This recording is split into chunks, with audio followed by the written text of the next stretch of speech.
Jelang keberangkatan menunaikan ibadah haji, 13 calon jamaah haji asal Desa Lam Temen Timur, Kecamatan Jaya Baru, Kota Banda Aceh, menjalani prosesi adat Pesijuk. Tradisi ini kerap dilakukan untuk mendoakan para jamaah agar selalu dalam lindungan Allah.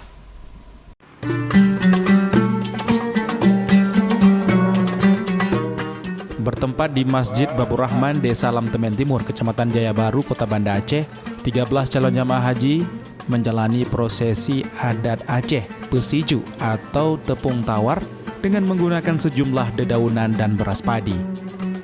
Tradisi ini sering dilakukan masyarakat Aceh saat berlangsungnya kegiatan sakral seperti pesta pernikahan, turun tanah, serta pesiju bagi para jamaah yang hendak melaksanakan ibadah haji ke tanah suci.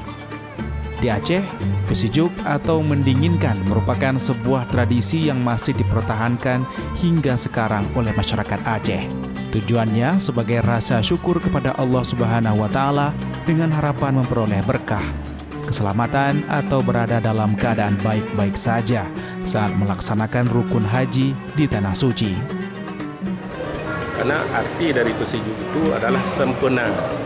Arti sempurna mengambil berkah melalui alam. Doa juga bahagian daripada doa.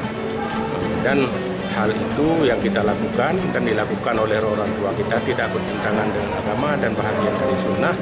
Meskipun kita memakai beberapa bahan-bahan lain sesuai dengan yang kita niatkan dan makna tersendiri.